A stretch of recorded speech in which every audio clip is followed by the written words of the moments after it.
राधे राधे सभी को। आपकी देखिए जो यूनिट है, आपकी एक तो यूनिट है जो कहानी वाली यूनिट है, आपके सिलेबस में जो लगी हुई हैं 21 यूनिट जो कहानियां हैं वो लगी हुई हैं।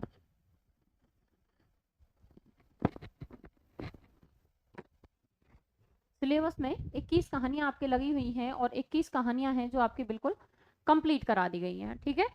और जो निबंध है, अगली यूनिट आपकी जो निबंध है, आपके 11 निबंध लगे हुए हैं। मैंने सभी निबंधों को आप लोगों को करा दिया है।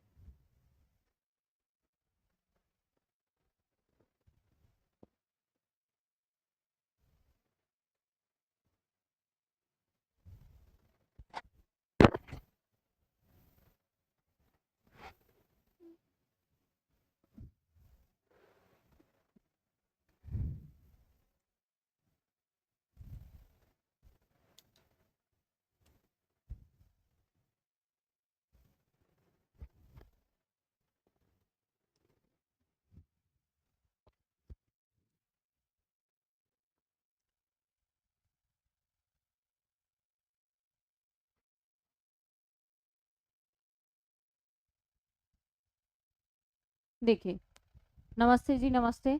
तो आपके 2 यूनिट कंप्लीट हो चुके हैं। एक तो आपकी कहानी वाली जो यूनिट है वो आपकी कंप्लीट हो गई है और एक निबंध वाली जो यूनिट है वो आपकी कंप्लीट हो गई है, ठीक है। अब जो अगली यूनिट चलेगी वो हमारी चलेगी इकाई 8, मतलब कि यूनिट 8। और यूनिट 8 कौन सी है आपकी? हिंदी नाटक। कौन सी है? हिंदी नाटक।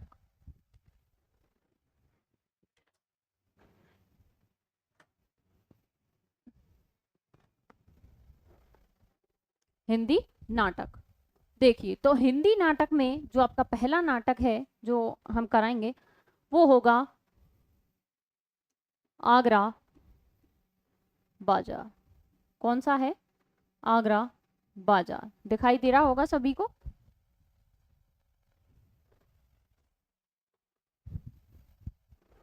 कौन सा नाटक है आपका? आगरा बाजार। और आगरा बाजार जो नाटक है वो किसके द्वारा लिखित है? वो लिखित है आपके हबीब तनवीर द्वारा। किसके द्वारा? हबीब तनवीर के द्वारा।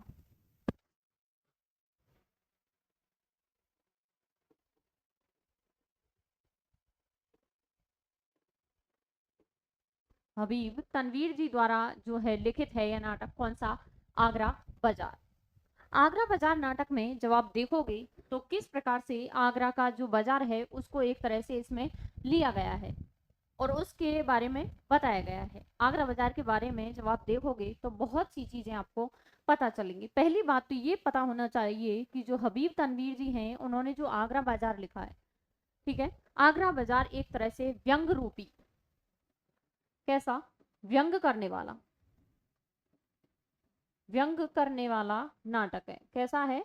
व्यंग करने वाला नाटक है, ठीक है। आगरा बाजार हबीब तनवीर जी का व्यंग करने वाला नाटक है। और देखिए जो आपका आगरा बाजार है वो 1954 ईस्वी में क्या है? प्रकाशित हुआ था। कब हुआ था? 1954 ईस्वी में आपका प्रकाशित हुआ था।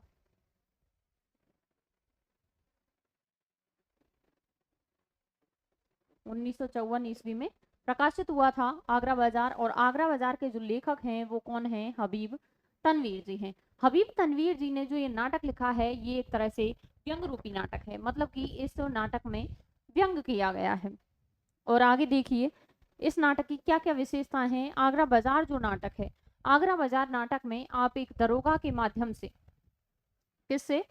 दरोगा के माध्यम से इसमें एक भ्रष्टाचार को भी दिखाया गया है। दरोगा एक जो कि गौण पात्र के रूप में यहाँ पर लिए गए हैं, उस दरोगा के माध्यम से आप यहाँ पर देखोगे कि भ्रष्टाचार को भी इसमें दिखाया गया है। किसको? भ्रष्टाचार को। भ्रष्टाचार को भी इसमें दिखाया गया है। व्यंग रूपी ये नाटक है। आपको टोटल जिस प्रकार से मैं बताती आई हूँ कि आपके जो लगे हुए हैं सिलेबस में, कौन कौन से नाटक लगे हुए हैं, कौन कौन से निबंध हैं, कौन कौन सी कहानी है, तो वो चीजें आपको कंठस्थ पता होनी चाहिए। एक इसमें क्या है कि अपनी व्यंग शैली के लिए तो है ही, साथ ही साथ इसमें ये संगीतात्मकता के लिए भी, क्योंकि जो होते हैं वहाँ पर जो भी आगरा बाजार में उपस्थित जो लोग होते हैं वो एक तरह से संगीतात्मकता मतलब कि संगीत में गाते, संगीतात्मकता के रूप में भी इसको जाना जाता है। जो ये नाटक है आगरा बाजार आपका हबीब तनवीर जी का, ये व्यंग शैली में तो प्रधान है ही, व्यंग शैली में प्रधान है, ठीक है, ये ध्यान रखना है। व्यंग शैली प्रधान है, उसी के साथ ही इसमें संगीतबद्धता के लिए भी ये प्रसिद्ध है,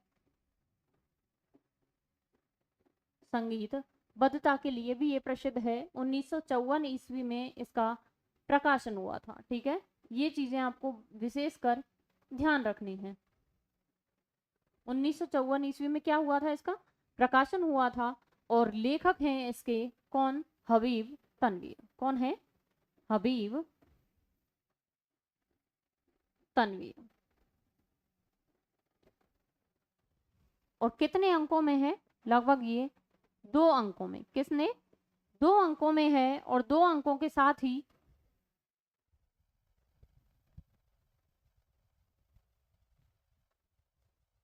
देखिए लेखक कौन हो गए, हबीब तनवीर। जो जो इंपॉर्टेंट चीज है आपको याद रखनी है, प्रकाशन इसका 1954 ईस्वी में, संगीतबद्धता और व्यंग शैली प्रधान नाटक है। कौन सा नाटक, आगरा बाजार, और आगरा बाजार के लेखक कौन है, हबीब तनवीर, ठीक है। अब इसमें आपको सांस्कृतिक, राजनीतिक, आर्थिक गतिविधियों आदि को समेटा है, किसको, सांस्कृतिक, राजनीतिक और आर्थिक जो गतिविधियां हैं उनको समेटा गया है। सांस्कृतिक, राजनीतिक और आर्थिक गतिविधियां, और आर्थिक गतिविधियां इस पूरे नाटक में बताई गई हैं। अब हम इस नाटक को शुरू करते हैं। अब नाटक में आप क्या चीज ध्यान रखनी होती है, कहानी हो या फिर नाटक हो, उसमें हर बार क्वेश्चन पूछा जाता है कि जो कहानी है आपकी, जो नाटक लगा हुआ है,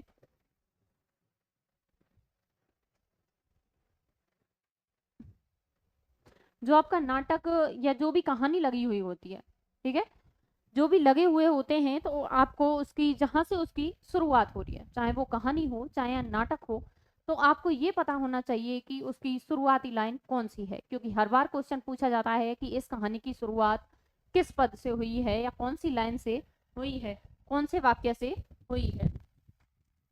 ये आपको कंठस्थ पता होना चाहिए कि कौन सी कहानी, कौन सी नाटक, कौन सा नाटक है जो कौन सी लाइन से शुरू हुआ है। अब देखते हैं जो हबीब तनवीर जी का है आगरा बाजार, वो एक फकीर के गाने से शुरू होता है, किससे, ध्यान रखना है, फकीर के गाने से ये शुरू होता है।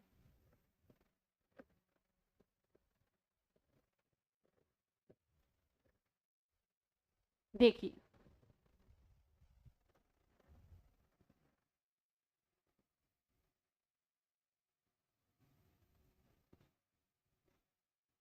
आगरा बाजार हबीब तनवीर, अंक 1।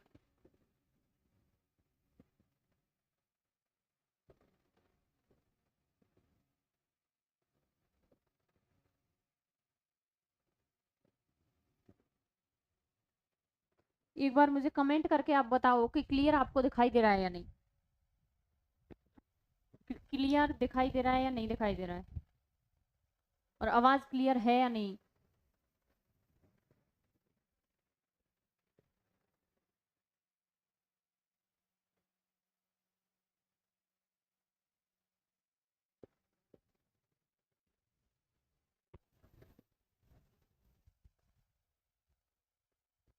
देखिए शुरू करते हैं इसको।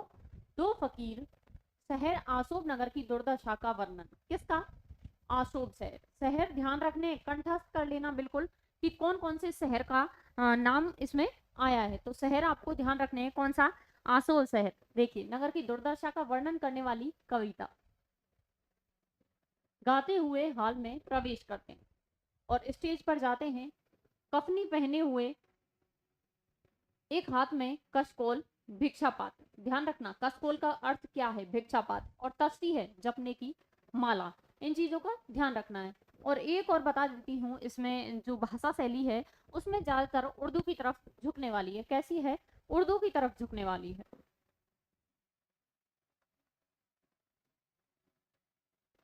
उर्दू की तरफ झुकने वाली है, मतलब उधर के शब्द कुछ ज्यादा यूज किए गए हैं। ठीक है, देखिए दो फकीर, ठीक है, कफनी पहने हुए, एक हाथ में कसपोल भिक्षा पात्र और तस्वीर जपने की माला, जो दूसरे में एक डंडा और लोहे के कड़े लिए हुए पर्दे के सामने खड़े होकर जज्म सुनाते हैं और ताल पर कड़े बजाते जाते हैं। जी मनीष जी, ठीक है, ओके ओके।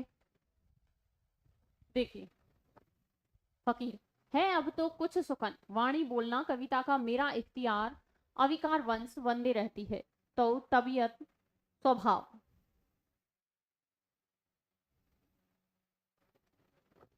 सोच में लैलो निहार, रात दिन बंद दरिया, सुखन की फिक्र चिंता का है, मौजदार रात दिन बंद हो, किस तरह न मुंह में जुबां बार बार बंद, जब आगरे की खल्फ जन साधारण का हो, रोजगार बंद जितने हैं आज आगरे में, कारखाना जात सब पर पड़ी है, आन के रोजी की मुश्किलात, किस किस के दुख को रोइए,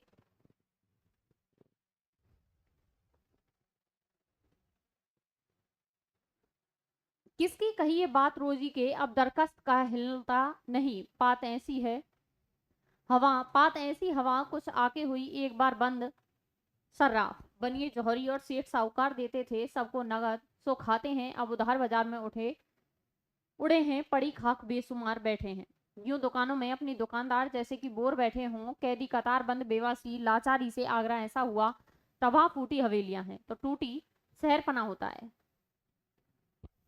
आगे में हर एक बाग का निभा, वे बाग किस तरह न लुटे और न उजड़े, आहा जिसका न बगया हो, न माली न खारबंद, कांटेदार झाड़ियों की बाढ़।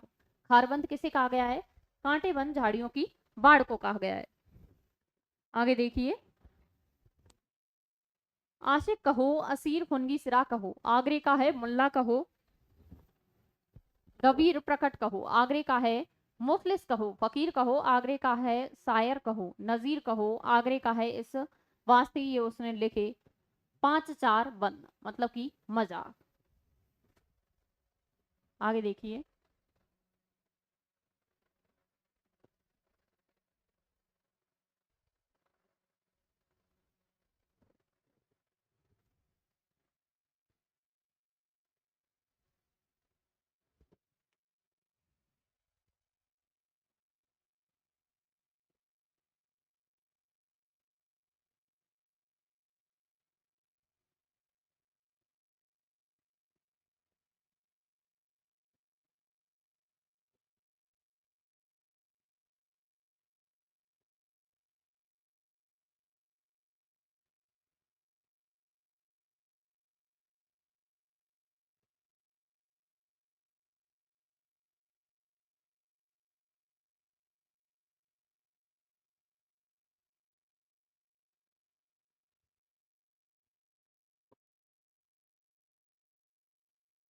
ये तो इसमें क्लियर नहीं दिखाई दे रहा आज तो।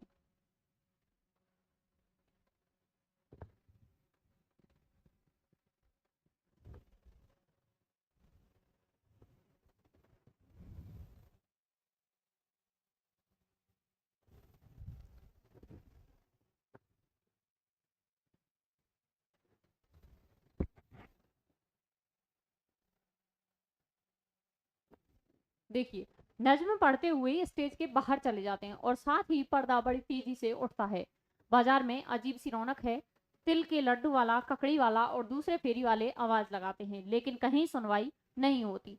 पृष्ठभूमि से एक औरत की आवाज आती है,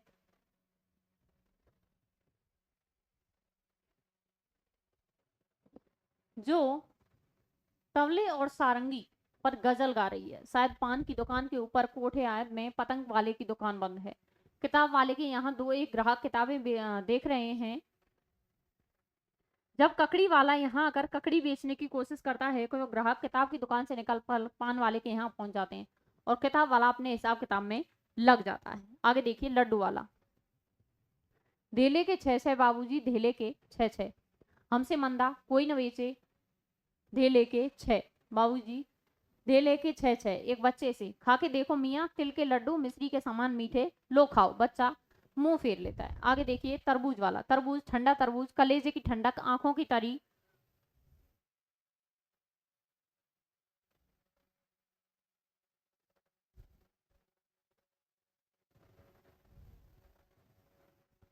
सरवन के कटोरे ठंडा तरबूज, दिल की गर्मी निकालने वाला, जिगर की प्यास बुझाने वाला ठंडा तरबूज, राहगीर कोई ध्यान दिए बिना गुजर जाते हैं। आगे देखिए बर्फ वाला, मलाई की बर्फ को, बर्फ को मलाई की बर्फ को। यहां से क्लियर नहीं आ रहा है इसमें, जबकि दिखाई इसमें तो सही दे रहा है।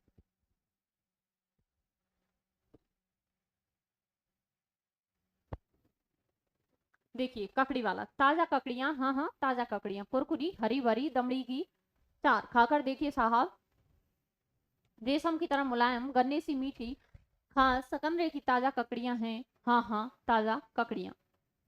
आगे देखिए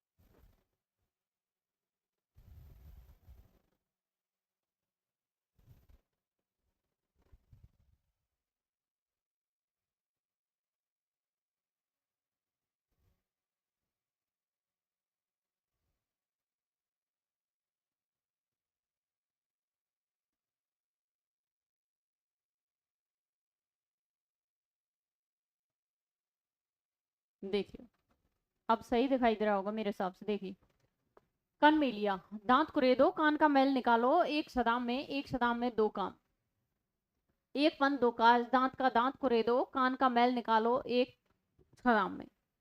आगे देखिए पान वाला, आओ बाबूजी बनारसियों में बनारसियों के टुकड़े लगा दिए हैं, पान खाओ मुंह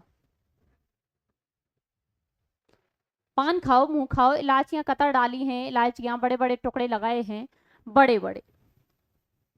आगे देखिए ककड़ी वाला लड्डू वाले से, फिर तू मेरी जगह पर बैठा, लड्डू वाला, तभी तो मेरे लड्डू नहीं बिक रहे हैं, आवाज लगाते हुए, मंदा माल है, घंटे दो घंटे में खत्म हुआ जाता है। सवेरे से 200 लड्डू बेच चुका हूँ, अभी हैं दो घड़ी बाद में मिले ना मिले। ककड़ी वाला मेरी जगह पर बैठा है और झूठ बोलता है, सवेरे से 200 लड्डू बेच चुका हूँ। आगे देखिए लड्डू वाला, फिर क्या कहूँ 10 दिन में एक लड्डू नहीं बेचा है, यह व्यापार की बात है मेरी जान, यहाँ बातों के पैसे मिलते हैं। धेले के छह छह, मियाँ जी हमसे मंदा कोई न बेचे, बाबूजी धेले के छह छह। तरबूज वाला, तरबूज ठंडा तरबूज,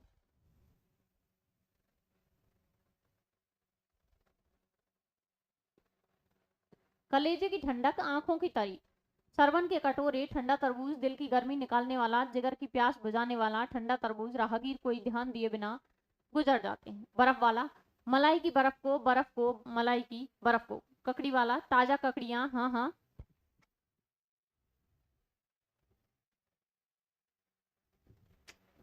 गड़बड़ हो रहा है इसमें।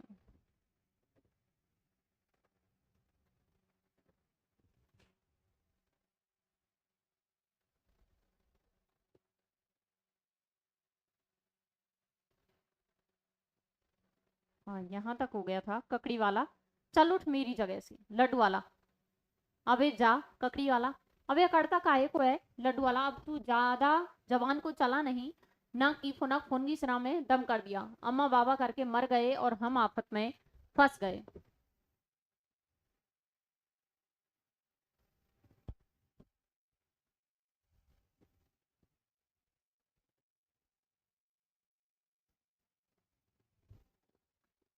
देखिए ककड़ी वाला, अबे खचिया क्यों खून उठाता है, अबे बाज आ जा। लड्डू वाला, अबे कालिए तू किधर से नमूदार प्रकट हो गया, हट जाए यहाँ से, देखता नहीं काली चीज को देख के ग्राहक बिदक जाते हैं। ककड़ी वाला, मखरेज मजाक करता है, खुदा की कसम यह अपने बाप से भी खिल्लीबाजी करता होगा, आवाज लगाते हुए, दमड़ी की चार चार, रेशम की तरह मुलायम, गन्ने की सी मीठी, खास सिकंदरे की दमड़ी की चार, ताजा ककड़ियां, हाँ हाँ ताजा ककड़ियां। कुछ लोग प्रवेश करते हैं। ककड़ी वाला, आवाज लगाता हुआ उनकी तरफ बढ़ता है और उनका रास्ता रोककर खड़ा हो जाता है। इतने में एक मदारी दाएं तरफ से बंदर लिए हुए आता है और अपने तमाशे से अजब रंग जमा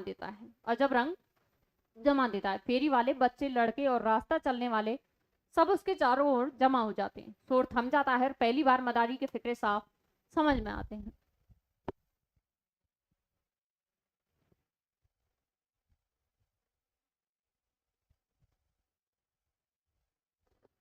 आगे देखिए, मदारी बंदर नचाते हुए, हाँ जरा नाच दिखा दो, नाच आगरे शहर में नाच दिखा दो।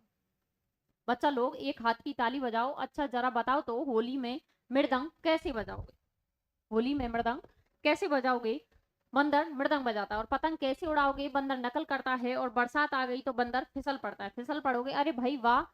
और अगर ठंडी लगी तो बंदर बदन में कपकपी पैदा करता है। और बुढ़ा हो गया तो बंदर लाठी टेक कर चलता है। और मर गया तो बंदर लेट जाता है। हिंदी को राम की कसम और मुसलमान को कुरान की कसम, जरा एक एक कदम पीछे हट जाओ। अच्छा अब बताओ, नादिर शाह दिल्ली पर कैसे झपटा था? बंदर मदारी को एक लाठी मारता है। अरे तुम तो सारे दिल्ली शहर को मार डालोगे, बस करो बड़े मियाँ बस करो। अच्छा, अहमद शाह अब्दाली दिल्ली पर कैसे झपटा था? बंदर लाठी मारता है। हाय हाय हाय, तुम तो सारे हिंदुस्तान को रौंद डालोगे, बड़े मियाँ बस करो। और सूरजमल जाट आगरे शहर पर कैसे झपटा था? अब इसमें किस किस का नाम आया है तो आपको ध्यान रखना है। एक तो नादिर शाह का,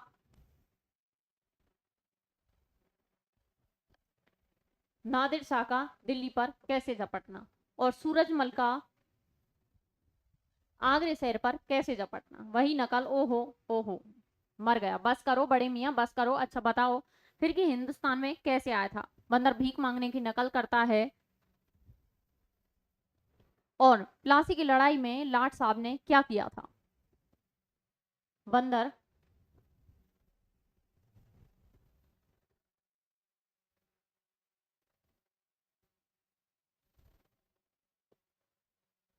ठीक है ऊपर की लाइन कटी हुई है, आगे देखिए आप लोग। और फेर कर दिया था, लाठी से बंदूक चलाता है और फेर कर दिया था, ओ हो। और बंगाल में क्या हुआ था? किसका नाम आया है? बंगाल में क्या हुआ था? बंदर पेट बजाता है और कमजोरी का अभिनय करता है। अकाल पड़ गया था, मतलब आपको ध्यान रखना है कि बंगाल में क्या हुआ था। बंगाल में क्या हुआ था? बंदर पेट बजाता है और कमजोरी का अभिनय करता है, मतलब कि अकाल पड़ गया था।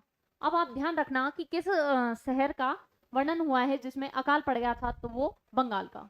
देखिए, बंदर लेट जाता है, लोग भूख से मर गया था, और अ, हमारी कैसी हालत है?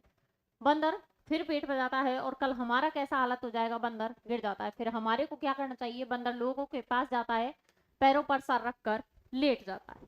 आगे देखिए, बंदर सलाम करता है, लोग खिसकने लगे हैं। अब वास्तव में क्या है कि मैंने भी कई बार रियल में देखा है, जो बंदर का खेल होता है, बंदर पूरा खेल दिखा देता है, ठीक है। बंदर पूरा खेल दिखाने के बाद वो क्या है, जो वहां पर दर्शक होते हैं उनके पैरों में जाकर के वो लेटता है और उनके पैरों को छीता है। क्यों? क्योंकि वो उसे कुछ हेल्प दें, कुछ करें। लेकिन जैसे ही बंदर क्या है वहां तमाशा करके और सलाम करने लगता है, तो धीरे धीरे लोग वहां से क्या है, खिसकने लग जाते हैं। जबकि ये बात सही नहीं है। मैं बार बार आपको बताती रहती हूँ कि कुछ ना कुछ तो करना चाहिए। क्यों? क्योंकि कभी का दिया हुआ आपके हाथ से कहीं ना कहीं काम आ ही जाता है वास्तव में। तो ये नाटक में कुछ आपके सामाजिक जीवन में ऐसा नहीं घुस रही हूँ, यूं मत समझना। लेकिन नाटक के माध्यम से मैं भी आपको थोड़ा बहुत ये बताना चाहती हूँ कि कभी ना कभी कुछ ना कुछ देना चाहिए। क्योंकि इतने जो हैं पैसे, थोड़े बहुत तो आप इधर उधर वैसे भी वेस्ट कर देते हो। अब भी होता है कहीं कहीं खेल, अब भी होता है गाँवों में तो लगातार होता है। आगे देखिए, ककड़ी वाला, इस कंदरे की ककड़ी दमड़ी की चार। लड्डू वाला, बाबूजी ढेले के छह, ढेले के छह। क्वेश्चन क्या पूछा गया था? जो आगरा बाजार है हबीब तनवीर जी का, उसमें क्वेश्चन क्या पूछा गया था? क्वेश्चन पूछा गया था कि जो ये दे रखे हैं ककड़ी वाले, पान वाले, सब्जी वाले, या फिर जो भी हैं, इनका क्रम क्या है और किस प्रकार से ये आए हैं। तो आपको ध्यान रखना है कि पहले कौन आया था, उसके बाद कौन है, कौन आवाज लगा रहा है, तीसरा कौन आवाज लगा रहा है, चौथा कौन आवाज लगा रहा है।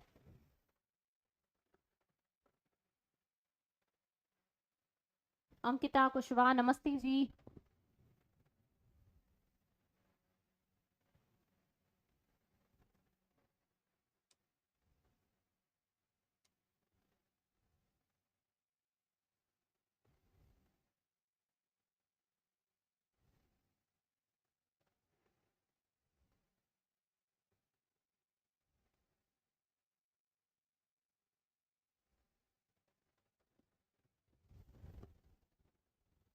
देखिए क्लास का टाइम तो आपका ऐसी बात है, क्लास का टाइम आपका लगभग सुबह का टाइम रहता है, ठीक है। ज़्यादातर आपके जो 9:30 और 10 बजे के बीच का टाइम है वो आपकी क्लास का टाइम रहता है। लेकिन कभी ऐसा होता है कि जिसकी वजह से सुबह नहीं क्लास हो पाती है, तो आप शाम को 5 बजे, शाम को 5 बजे आपकी क्लास निर्धारित समय पर शुरू हो जाती है। कभी कभी ही ऐसा होता है जब आपकी क्लास है जो सुबह नहीं हो पाती है तो फिर शाम को करनी पड़ती है किसी कारण से, या तो वो चालू नहीं हो पाती, कुछ टेक्निकल इश्यू आ जाता है, या फिर कहीं ऐसा है कि इंपॉर्टेंट जगह जाना पड़ सकता है, बीच में कोई ऐसा काम आ जाता है, तो उस वजह से फिर आपकी क्लास शाम को होती है। अब देखिए जो एक बात मैं आप लोगों को बता देती हूँ, जो भी जुड़े हुए हैं बच्चे एक बार कमेंट करके बताइए जो लाइव अभी जुड़े हुए हैं। एक विशेष सूचना जिनको मैं बता देती हूँ और आपकी प्रैक्टिस के लिए वास्तव में ही आपको काम देंगे। आगे देखिए, तरबूज वाला, गर्मियों की जान तरबूज ठंडा तरबूजा। मदारी सलाम करो, बंदर पान की दुकान पर जो दाएं रास्ते के पास है जाकर खड़ा हो जाता है और सलाम करता है। आगे देखिए, ककड़ी वाला, उसी आदमी से ताजा ककड़ियां, हाँ हाँ ताजा ककड़ियां खा के देखिए साहब, हरी भरी कुरकुरी रेशम की तरह मुलायम गन्ने सी मीठी। आगे देखिए, आदमी चला जाता है, मदारी गुस्से से झपटता है और ककड़ी वाले के हाथ में टोकरा छीनकर फेंक देता है, ककड़ियां सड़क पर बिखर जाती हैं। आगे देखिए, मदारी, बड़ा आया ककड़ी बेचने वाला, हम एक लकड़ी देगा तो ककड़ी ककड़ी सब भूल जाएगा।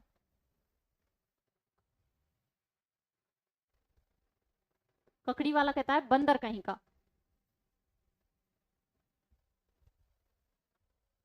मदारी, अभी तेरा बंदर बनाकर रख दूंगा, साला आया है ककड़ी बेचने, ककड़ी दिखा के हमारा सब आदमी भगा दिया।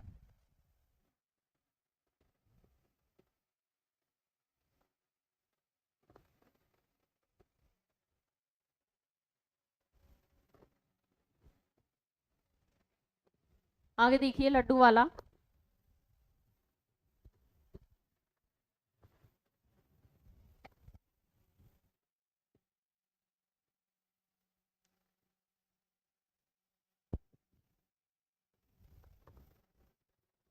देखिए विशेष सूचना ये है, मैं सोच रही थी कि आप लोग लाइव नहीं है, बहुत अच्छी बात है।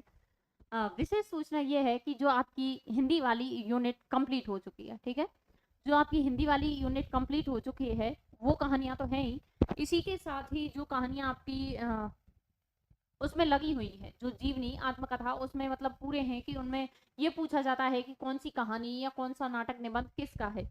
तो इसके लिए जो आपकी एमसीक्यू प्रीवियस ईयर क्वेश्चंस और कुछ मैंने खुद ने बनाए, तो उन क्वेश्चनों की जो एक तरह से टेस्ट सीरीज के रूप में शाम को डेली क्लास होती है साक्षी समृद्धि यूट्यूब चैनल पर, शाम को डेली क्लास होती है जिसमें आप प्रैक्टिस कर सकते हो। और वास्तव में ही जो क्वेश्चन है वो प्रीवियस ईयर के क्वेश्चन हैं जो आए हुए हैं, कुछ ऐसे भी हैं जो आने लायक हैं, तो वो क्वेश्चन मैंने उसमें रखे हैं। 2 क्लास आपकी हो चुकी हैं और आगे की क्लास हैं जो अब लगातार चल रही हैं, शाम को क्लास होती है 7:30-8 बजे के आसपास, तो आप वहां पर क्लास ज्वाइन करके अपनी प्रैक्टिस कर सकते हो, ठीक है। ये थी विशेष सूचना। आगे देखिए,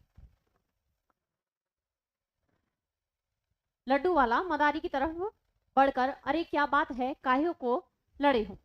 देखिए, तरबूज वाला, मारो साले इस मदारी के बच्चे को, मदारी हमारा सब आदमी भगा दिया, ककड़ी वाला मैं तो अपनी ककड़ी बेच रहा था, मदारी ककड़ी बेच रहा था, यही जगह आ, बचा था ककड़ी बेचने के लिए। लड्डू वाला, क्यों तू खुद की अपनी कमाई के ठीकरे में छेद करने पर तुला है, तेरा आदमी भला यह क्या भगाएगा, जानता नहीं आजकल पैसे का नाम सुनते ही लोग रफू चक्कर हो जाते हैं। वास्तव में ही यह चीज है,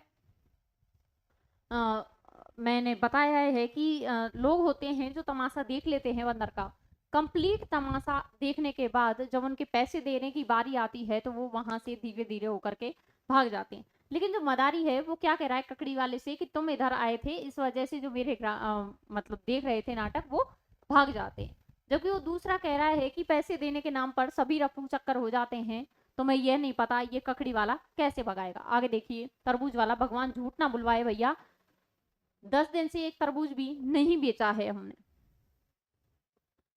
मदारी, अभी वह आदमी हमको पैसा दे रहा था, इसने बीच में अपनी ककड़ी घुसेड़ दी। लड्डू वाला, अच्छा बस जाओ अपना रास्ता लो। मदारी, रास्ता तुम्हारे बाप का है लड्डू वाला। अबे मुंह संभाल के बात करना, समझा?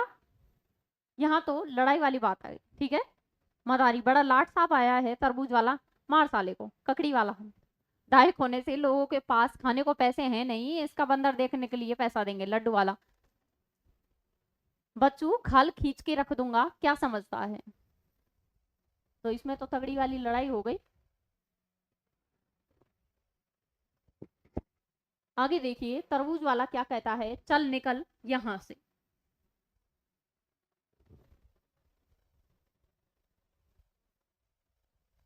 मदारी बाएं कोने से बाहर है आगरा, क्या औंधा शहर है, चला जाता है।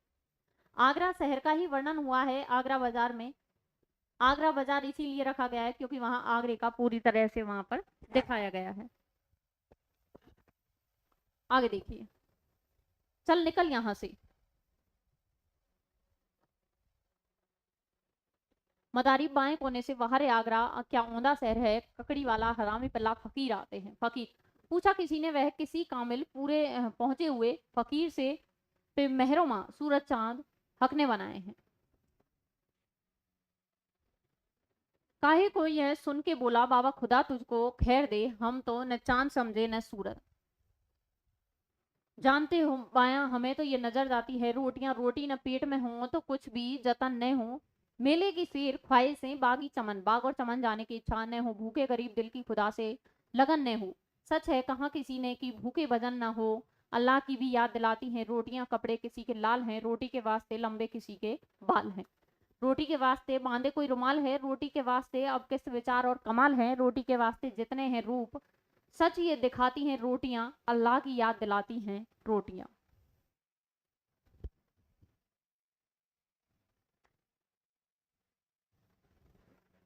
देखिए फकीर चले जाते हैं। आपने यदि कल या परसों की क्लास ज्वाइन की हो तो यूट्यूब चैनल पर जी, तो उसमें बताया है टोटल जो आपकी मतलब कहानियां एक तो लगी हुई हैं, उनके प्रीवियस ईयर के क्वेश्चन और कहाँ जो क्वेश्चन आपके दिए हुए हैं उनमें जो चार चार ऑप्शन होते हैं उनके बारे में भी कुछ बताया गया है। तो आप वहां पर जाकर के ज्वाइन करिए और प्रीवियस ईयर के क्वेश्चन आपको ऐसा है, जो 21 कहानियां लगी हुई हैं वो तो है ही, इसके अलावा भी जो आपकी जीवनी आत्मकथा है उन सभी के क्वेश्चन आपको डेली कराए जा रहे हैं और परसों से आपकी क्लासें चालू हुई, ठीक है। देखिए फकीर चले जाते हैं, रेवड़ी वाला गुलाबी रेवड़ियां मेरी रेवड़ियां।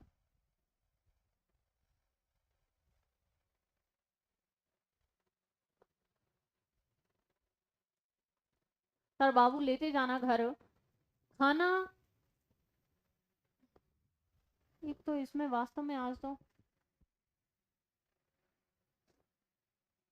खाना चार यार मिलकर गुलाबी रेवड़ियां, कनमेलियां एक छदाम से दो काम, दांत का दांत कुरे दो, कान का मैल निकालो एक छदाम से। आगे देखिए तरबूज वाला, तरबूज ठंड मीठा। लड्डू वाला, बाबूजी ढेले के छह छह। बर्फ वाला, मलाई की बर्फ को। चने वाला, चना जोर गरम, बाबू मैं लाया मजेदार चना जोर गरम। आगरा शहर बड़ा गुलदस्ता, जिसमें बनता चना या सस्ता, पैसे वाले को है सस्ता लड़का, मार बगल में बसता, ले स्कूल का सीधा रास्ता, आकर खाए चने ये खस्ता, खाकर खाए मदर से हंसता, चना जोर गरम। ककड़ी वाला देखिए, अरे वाह रे मेरे यार क्या सूजी है। लड्डू वाला आगे देखिए, अबे कालिए क्या सूजी है। ककड़ी वाला बिल्कुल नहीं बात। लड्डू वाला आत्महत्या की तो नहीं सूझी। ककड़ी वाला आत्महत्या करे मूर्ख, ज्ञानी के लिए संसार में बहुत से रास्ते खुले हैं। इस लाइन को आप ध्यान रखना, वेरी वेरी इंपॉर्टेंट कर लेना इस लाइन को कि यह लाइन किसने कही है और किस नाटक में आई है। किसकी? ककड़ी वाले की यह लाइन है कि आत्महत्या करे मूर्ख, ज्ञानी के लिए संसार में बहुत से रास्ते खुले हैं। तरबूज वाला देखिए, कौन सी ज्ञान की बात सूझी है तुझे, हमें भी तो सुने।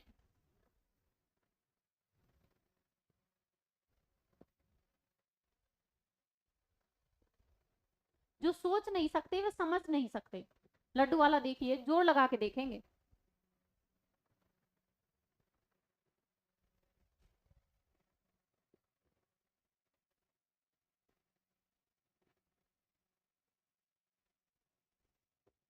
ककड़ी वाला, अब देखता हूँ कैसे नहीं बिकती मेरी ककड़ी।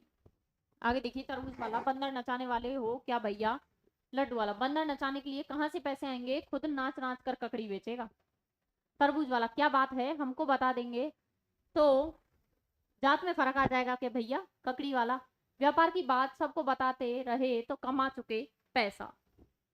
आगे देखिए लड्डू वाला बड़ा 30 मार खा मानता है, बताता क्यों नहीं, क्या बात है। ककड़ी वाले का हाथ पकड़ लेता है, ककड़ी वाला नहीं बताऊंगा, क्या करते हो कर लो। आगे देखिए लड्डू वाला भी काली है, कहीं तेरी बुद्धि ना नाप लूं। बुद्धि का मतलब क्या होता है देसी भाषा में, गर्दन।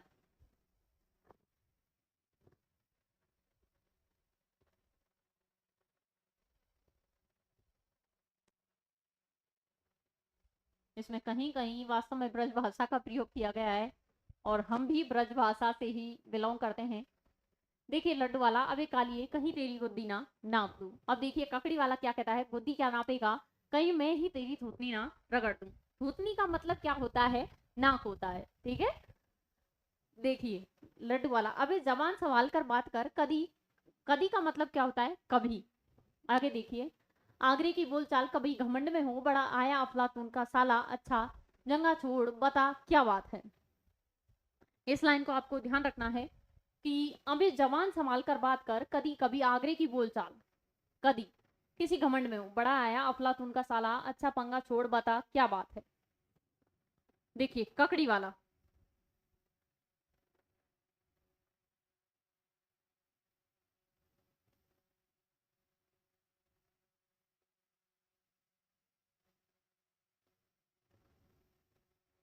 आज हमको यही देखना है कि तेरी हेकड़ी चलती है या मेरी। बड़ा सिकंदर ये आजम बनकर आया है लड्डू वाला।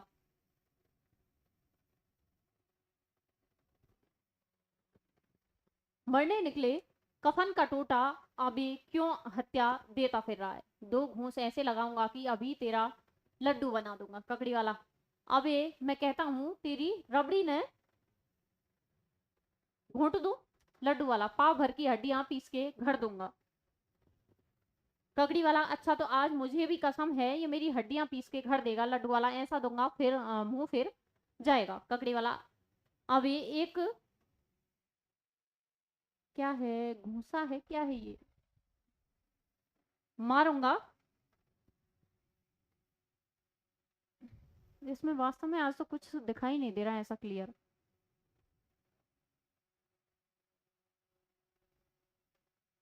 अब आपको नहीं दिखेगा, मुझे क्लियर दिख रहा है तो ठीक है, मैं आपको सुना देती हूँ, है ना। एक गुद्दा मारूंगा तब हाँ आगरी की बोलचाल कर दूंगा, मुंह गुद्दी में जा लगेगा, जवान कट कर गिर जाएगी कभी किसी के ख्याल में हो। आगे देखिए लड्डू वाला अबे कालिए तू अपनी बत्ती सी संभाल, तू अपनी बत्ती सी संभाल। तरबूज वाला कहता है अरे रे ये क्या कह रहे हो भैया। लड्डू वाला मांस उधड़ के आटे की तरह अकड़े जा रहा है। ककड़ी वाला अभी मैं अकड़ रहा हूं या तू। तरबूज वाला अच्छा ये दंगा बंद करो भैया। लड्डू वाला कहता है अबे चार उठा के ले जाएंगे है चार। तरबूज वाला अच्छा जाओ अब गुस्सा थूक दो। ककड़ी वाला तुम चुप रहो जी, समझे। लड्डू वाला कहता है तुम बीच में टांग मत अड़ाओ, मैं निपट लूंगा आज इस कालिए के बच्चे से। आगे देखिए तरबूज वाला अबे हर किसी पर बिगड़ बैठेगा, आज दो रोटी ज्यादा खा लेता और क्या। लड्डू वाला चुप। तरबूज वाला तुम समझते हो जरा आवाज उठाकर हर किसी को दबा लोगे। लड्डू वाला चुप रहता है कि तुझे भी एक दूं।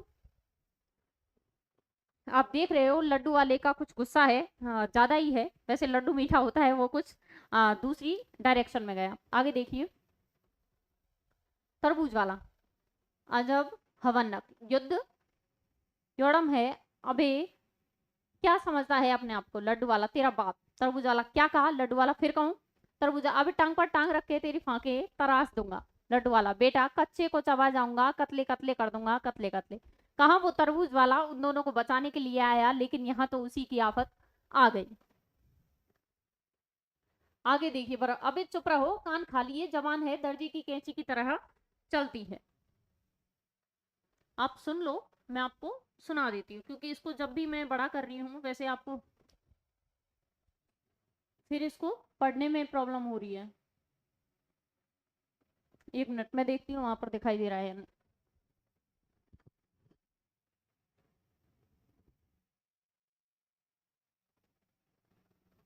दिखाई दे रहा है लेकिन बहुत छोटा दिखाई दे रहा है ना।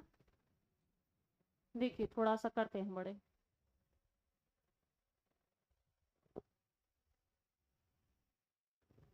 आगे देखिए, बर्फ वाला, अभी चुप रहो, कान खा लिए, जवान है, दर्जी की कैंची की तरह चलती है।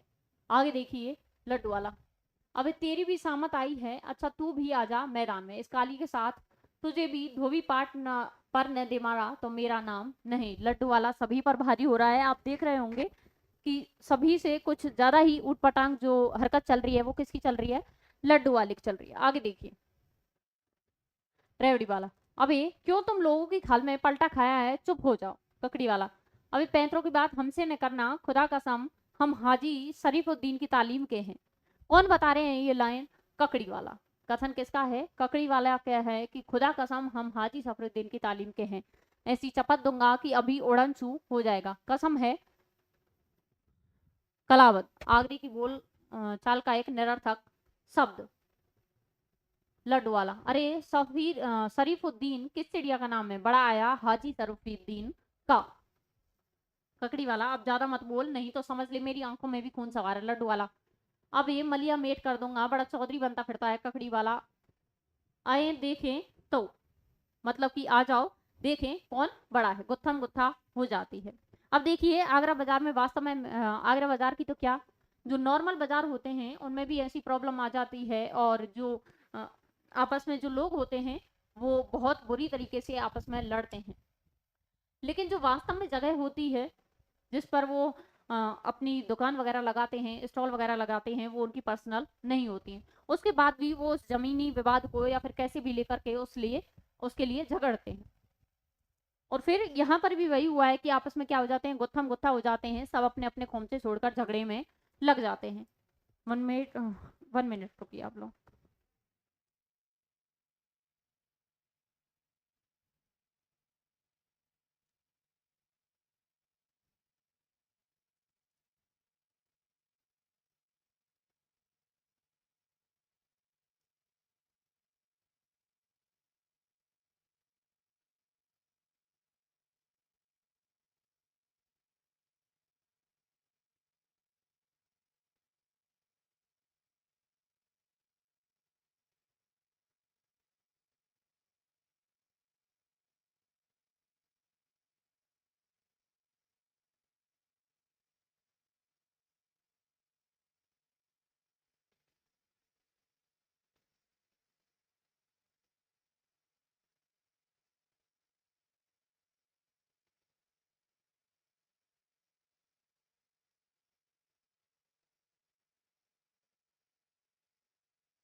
मॉर्निंग,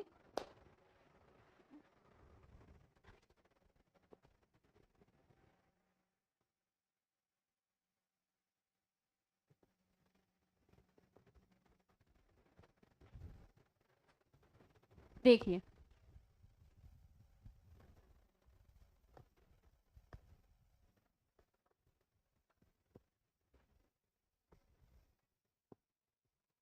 लाली,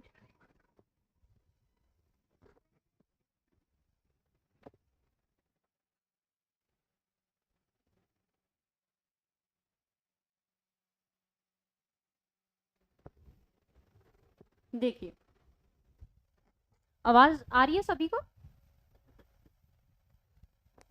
देखिए गुत्थम गुत्था हो जाती है, सब अपने अपने खोमचे छोड़कर झगड़े में लग जाते हैं। मौका अच्छा देखकर कुछ उचक्के बाजार के लौंडे रेवड़ियां, ककड़ी, लड्डू वगैरह लूटना शुरू कर देते हैं। इससे झगड़ा और बढ़ता है, कुम्हार के एक दो बर्तन टूट जाते हैं, लोग अपनी अपनी दुकानें बंद कर लेते हैं और फकीर गाते हुए अंदर जाते हैं।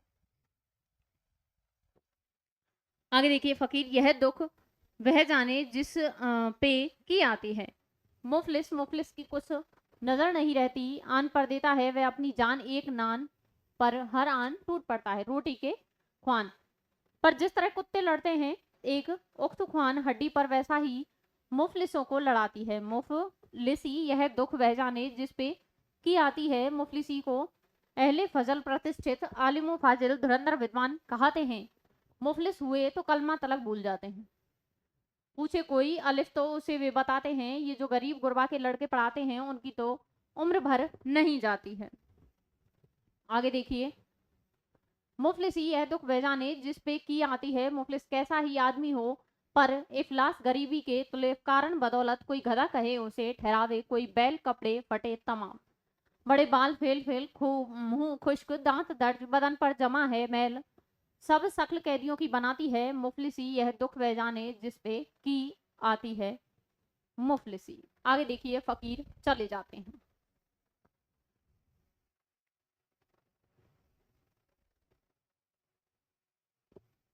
फकीर चले जाते हैं, उसके बाद देखिए बर्तन वाला ऐसे लड़े कि खूब लड़े। अब मैंने तुम लोगों का क्या बिगाड़ा था, एक तो मंदा बाजार ऊपर से यह टोटा, मेरी 2 ठेलियां फोड़ दी सालों में। अब देखिए ककड़ी वाला, फिर भी 50 और होंगी तुम्हारे पास, चाहे हमने 2 फोड़ दी। आपके एक तो कमेंट यहाँ से दिखाई नहीं देते हैं, इस वजह से मुझे बार बार वहां जाना पड़ता है।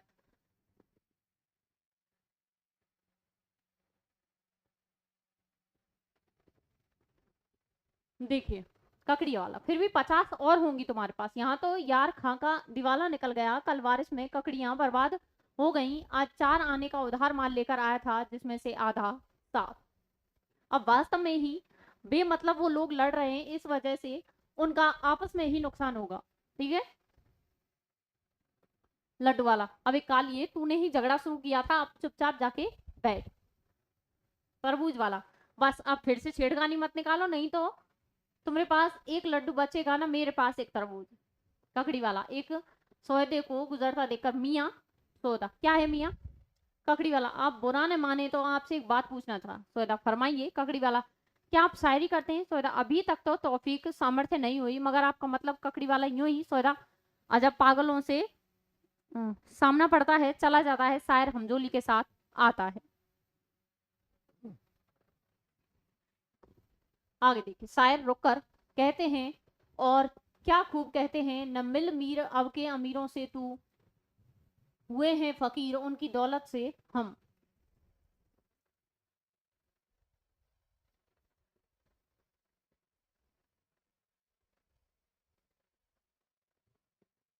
हमजोली, सुबहान अल्लाह। ककड़ी वाला देखिए पास आकर, सुबहान अल्लाह। वह मियाँ, वह क्या कहने हैं मियाँ, मेरी भी एक छोटी सी अर्ज है। शायर, नहीं चाहिए भाई। ककड़ी वाला, जी नहीं, मुझे कुछ और कहना है, मगर जरा आप मेरे पास एक तरफ आ जाइए। आगे देखिए शायर, अमा क्या बात है? ककड़ी वाला, सवाल मेरे पेट का है हुजूर, ककड़ी बेचूंगा और सारी उम्र आपको दुआएं दूंगा, अगर मेरी ककड़ियों पर आप माफ कीजिए, मुझे एक बात सूझिए, सुबह से शाम तक फेरी लगाता हूँ, कई हफ्ते हो गए धेले की बिक्री नहीं हुई है।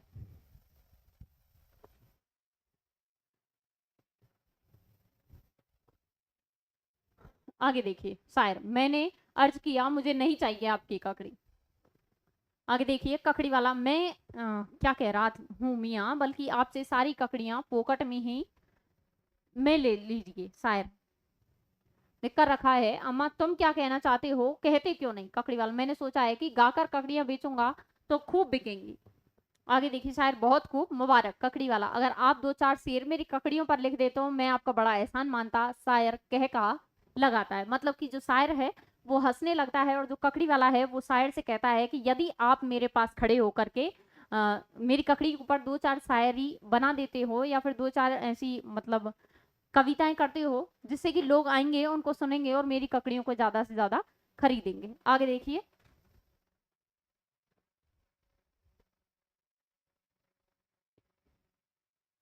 शायर, बहुत खूब मुबारक। ककड़ी वाला, अगर आप 2-4 शेर मेरी ककड़ियों पर लिख देते तो मैं आपका बड़ा एहसान मानता। शायर कह का लगाता है। शायर, अरे भाई हमारी क्या हकीकत है, कहो तो किसी उस्ताद से लिखवा दें तुम्हारे लिए पूरा कसीदा, मतलब कि एक प्रशस्ति के रूप में, जो पूरी एक तरह से लंबी कविता के रूप में, कि मतलब तुम्हारी ककड़ियों की ही उसमें प्रसिद्धि हो। आगे देखिए, हम जो क्या बात है? शायर कहते हैं, हमारी ककड़ियों पर 2-4 शेर लिख दीजिए। मैंने अर्ज किया कि कहो तो उस्ताद चौक से कहकर इस नया मौजू पर एक नज्म लिखवा दो।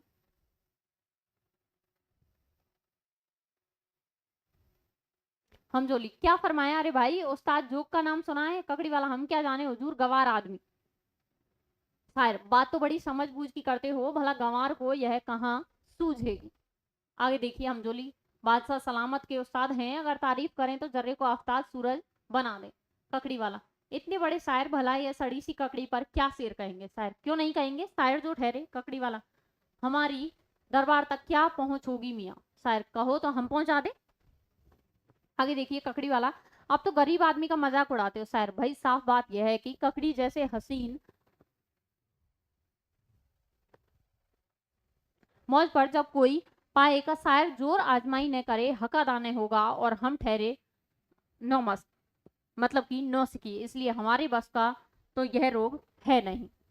आगे देखिए हंसते हुए दोनों किताब वाले की दुकान की तरफ बढ़ जाते हैं। तरबूज वाला शायर की तरफ बढ़कर उसे रास्ते में रोककर, तरबूज ठंडा ठंडा तरबूज, कलेजे की ठंडक, आंखों की तरी, गर्मियों की जान, शरबत के कटोरे, दिल की गर्मी निकालने वाला, जिगर की प्यास बुझाने वाला, जरा चक्कर देखिए साहब, ठंडा मीठा तरबूज।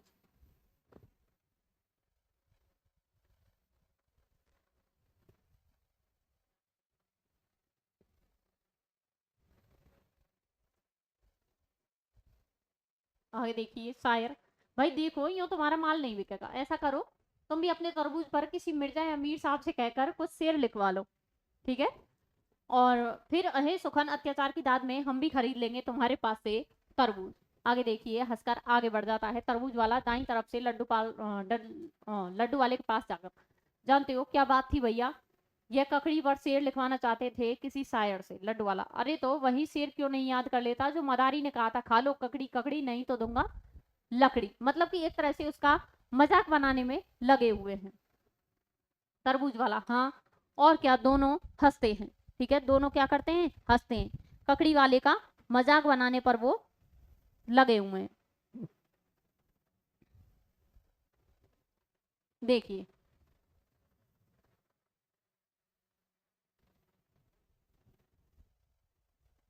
तरबूज वाला, हाँ और क्या, दोनों हंसते हैं। लड्डू वाला हंसकर, शायर अगर ककड़ी तरबूज पर सिर कहने लगे तो शायरी छोड़कर ककड़ी तरबूज ना बेचने लगेंगे। इस लाइन को ध्यान रखना कि किसने ये लाइन कही है, ठीक है?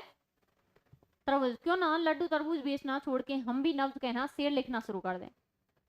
भूख मरना ठहरा तो वो भी सही क्यों भैया? शायर, किताब वाले की दुकान पर एक किताब देखते हुए, मुलाहमिया कीजिए, कहते हैं दिल्ली में आज भीख भी मिलती नहीं उन्हें, या कल तलक दिमाग जिन्हें ताजो तख्त का।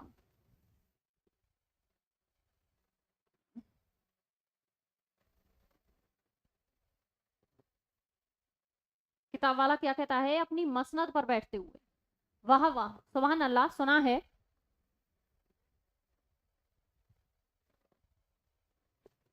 सुना है जुनून पागलपन के दौर पड़ने लगे हैं इन दिनों मीन साहब पर। शायर, 10 गनीमत समझिए 80 से ऊपर उम्र होने को आई।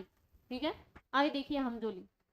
और फिर क्या क्या जमाने देखे हैं मीर साहब ने, इसी शहर में अजीबों की बेवफाई देखी, घर छोड़ा वतन छोड़ा दिल्ली छोड़ी, एक जमाने में सुखन नानो या कमालों का मतलब मुंह माया, मतलब कि यहाँ सब कुछ। देखिए इस लाइन को आपको याद रखना है कि ये लाइन किसने कही थी, ठीक है? दर दर की खाक छानी, ईरानियों और तुरानियों के हमले देखे। दर दर की खाक छानी और ईरानियों और तुरानियों के हमले देखे। अफगानी, रुहेली और राजपूत, जाटों और मराठों की दस्तबुर्द अत्याचार देखी। ये पूरी लाइन आपको ध्यान रखनी है कि किसने कही है यह लाइन, हमजोली ने कही है। आगे देखिए, देखा कि दिल्ली में खून के दरिया रवा हैं और इंसानों के सर कटोरी की तरह तैर रहे हैं, अपना घर आंखों के सामने लुटते देखा, घर चला सामने ऐसा कि बुझाया नहीं गया, यह सब देखा। और अब लखनऊ में गोसा नसीन और फिरंगियों की तबाही देखी। ठीक है, आगे देखिए किताब वाला, सच कहते हो भाई,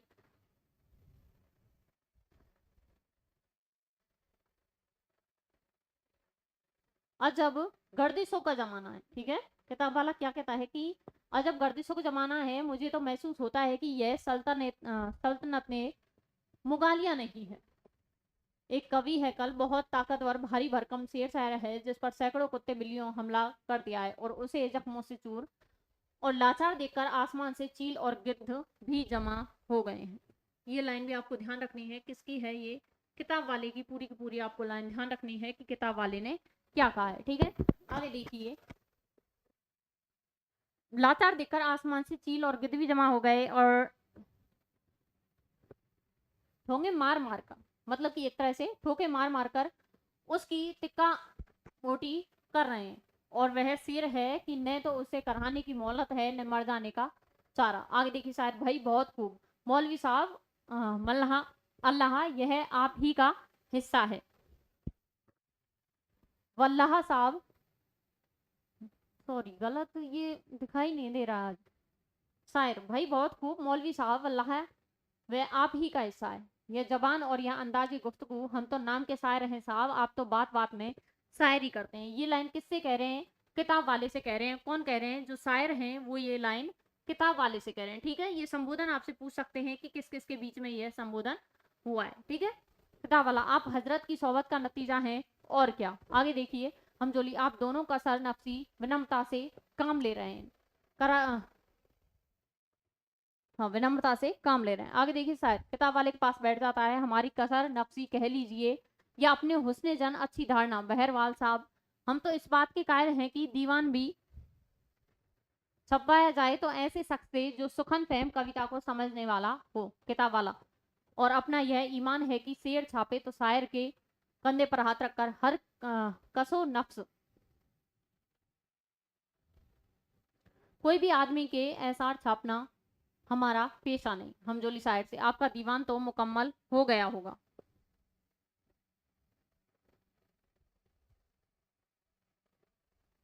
आगे देखिए, जो शायर हैं, शायर क्या कहते हैं साहब, शायर का कलाम उसकी जिंदगी के साथ ही तकमील पूर्णता को पहुंचता है। बहरहाल इतने शेर हो गए कि किताबी सूरत में आ जाएं। किताब वाला, लीजिए, और आपने मुझसे जिक्र तक नहीं किया। हमजोली, तसाहुल सुस्ती शायर जो ठहरे। आगे देखिए शायर, घर की बात थी, सोचा किसी भी वक्त मसविदा आपके सुपुर्द कर दूंगा कि जो जी में आए कीजिए। इस तरह से मुझे क्लियर दिखाई दे रहा है, लेकिन इस वजह से आपको यहाँ पर क्लियर नहीं दिखाई देगा क्योंकि इसके जो अक्षर हैं वो फिर गड़बड़ा जाते हैं। घर की बात थी, सोचा किसी भी वक्त मसविदा आपके सुपुर्द कर दूंगा, जो जी में आए कीजिए। किताब वाला, गजब ने कीजिए साहब, मसविदा कल ही मेरे यहाँ पहुंचा दीजिए। फकीर आते हैं। ठीक है, अब क्या है, फकीर आते हैं। आगे देखिए, फकीर, जो खुशामद करके खल्क उससे सदा राजी है, सच तो यह है कि खुशामद से खुदा राजी है। अपना मतलब हो तो मतलब की खुशामद कीजिए, न हो काम तो उस रब की खुशामद कीजिए। अंबिया संत जन औलिया और रब की खुशामद कीजिए, अपने मकदूर गरज सबकी खुशामद कीजिए, और खुशामद करके खल्क उससे सदा राजी हैं। सच तो यह है कि खुशामद से खुदा राजी है। ऐस करते हैं वही जिनका खुशामद का मिजाज जो नहीं करते हैं, वे रहते हैं हमेशा मोहताज हाथ आता है। खुशामद से मका मुल्क और क्या ही तासीर की इस नुक्से पे पाई है। रिवाज, जो खुशामद करके खल्क उससे सदा राजी है, सच तो यह है कि खुशामद से खुदा राजी है। गर भला हो तो भले की भी खुशामद कीजिए, बुरा हो तो बुरे की भी खुशामद कीजिए, पाको नापाक सड़े की खुशामद कीजिए। कुत्ते बिल्ली व गधे की भी खुशामद कीजिए, जो खुशामद करे खलक उससे सदा राजी है। सच तो यह है कि खुशामद से खुदा राजी है। और वास्तव में ऐसा ही जमाना चल रहा है कि खुशामद से सभी राजी होते हैं। मतलब कि आप चापलूसी करते जाइए, चापलूसी करने वाले का ही जो जीवन स्तर है वो सबसे अच्छा होता जा रहा है। क्यों? क्योंकि आजकल के लोगों को इस प्रकार के जो लोग हैं वही अच्छे लगते हैं जो उनके आसपास घूमते रहें या उनकी चापलूसी में लगे हुए हैं, जिन्हें अपना जो एक तरह से तबका है वो और भी ऊंचा लगे। आगे देखिए, किताब वाला,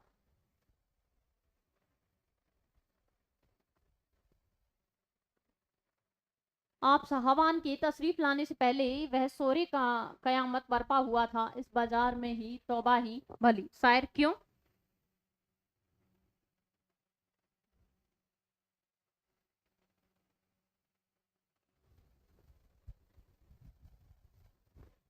देखिए किताब वाला, बस कुछ रजीलों नीच लोग में आपस में तू तू मैं शुरू हो गई। बात एक अच्छा खासा हंगामा शुरू हो गया, लूट मार मच गई। आगे देखिए शायर, आपकी दुकान पर तो आंच नहीं आई। किताब, गनीमत समझिए, अभी दुनिया में किताबों की इतनी मांग नहीं है। हमजोली, क्यों रद्दी में बेची जा सकती है? किताब वाला हंसते हुए, एक ककड़ी वाले ने शरारत शुरू की थी। शायर, अरे वही साहब जो वहां तशरीफ रखते हैं। किताब वाला, जी हाँ, अभी अभी उन्होंने मुझसे ककड़ी पर शेर कहने की दरख्वास्त की। किताब वाला, माशाअल्लाह। हमजोली, साहब क्या यह मुमकिन नहीं कि शायरी के अंदर कोई इस पूरे माहौल की तस्वीर खींच दे? शायर, मीर साहब का कलाम इस अफरा तफरी की दर्द अंगेज तस्वीर नहीं तो क्या है? परांगदा रोजी परांगदा दिल, रोजी बिखर गई, दिल परेशान हो उठा, इस पर एक फिक्रे में एक दफ्तर मानी पिन्हा छुपा हुआ है। हमजोली, नहीं साहब, यह तो उन्होंने जाति परंगदा हाली परेशानी का रोना रोया है। आगे देखिए शायर, बात काट कर, दुनिया भर को ठेका ले रखा है शायर ने। हमजोली, जी नहीं, मेरा मतलब यह था कि शायद गजल की सिर्फ विधा में यह यूजुअल व्यापकता नहीं है कि उसमें हर मजूम और हर ख्याल नज्म किया जा सके। शायर, आप सुराय ईरान और आसात जाए हिंद, इस चीज को ध्यान रखना कि किसकी लाइन है ये। शायर जी की लाइन है ये कि हिंदुस्तान के उस्ताद की सदियों की रवायतों पर हमला कर रहे हैं। गजल जैसी हसीन चीज दुनिया किसी अदब में पाई जाती है। ठीक है हमजोली, मैं उसके हुस्न से इनकार नहीं कर रहा, मैं तो यह कहता हूँ कि उसे इतनी गुंजाइश नहीं। शायद, जो चीज गजल में नहीं कह सकते कसीदे में कहिए। हमजोली, कसीदे में बादशाहों की तारीफ के सिवा और क्या कहिए? यह कथन किसका है? हमजोली का है। कौन सा? कि कसीदों में बादशाहों की तारीफ के सिवा और क्या कहिए? शायर, मसनवी में तो सब कुछ कह सकते हैं। ठीक है, मसनवी में तो सब कुछ कह सकते हैं। देखिए ककड़ी वाला, तज़किरा नवीस वृत्तांत लेखक को आता देखकर, साहब आप बुजुर्ग हैं, मैं आपके सामने लौंडा, आपका दिमाग जैसे आसमान पर सूरज, मेरी हैसियत जैसी जमीन पर उड़ती खाक, छोटा मुंह, बड़ी बात, गुस्ताखी माफ कीजिए, मेरी एक छोटी सी अर्ज है, सुन लीजिए। तज़किरान 20 उसकी तरफ देखता और त्योरी चढ़ा के चुपचाप आगे बढ़ जाता। तज़किरा नवीस किताब वाले की दुकान पर पहुंचकर, अस्सलाम अलैकुम। किताब वाला, वालेकुम अस्सलाम, आइए मौलाना, अपनी मसनद मौलाना को देता है और खुद दुकान के सामने वाले स्टूल पर बैठ जाता है। शायद, गरीब सुबह से आपकी राह तक रहा है, आप आए तो आपसे दो चार शेर अपनी ककड़ी पर लिखवाएं, और आपने उसकी बात का जवाब तक देना गवारा न समझा।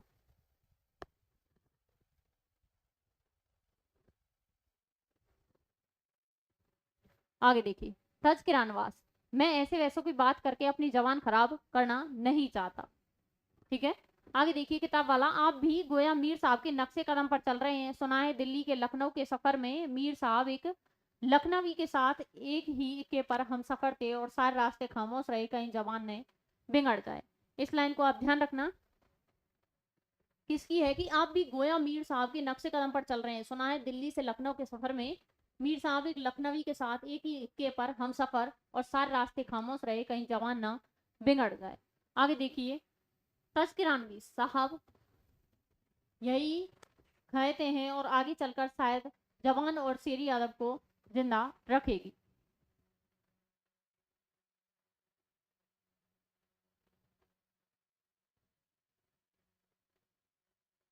वरना बर्बादी में कसर कौन सी बाकी रह गई है? अब देख लीजिए, दिल्ली में जिस जिस की जवान लोग बोलने लगे हैं, मैं तो कान बंद कर लेता हूँ। साहब, सुना है कलाम पाक का रेख्ता में तजुर्मा आ गया है। इस लाइन को ध्यान रखना, तज़किरा नवाज की कौन सी लाइन है। ठीक है,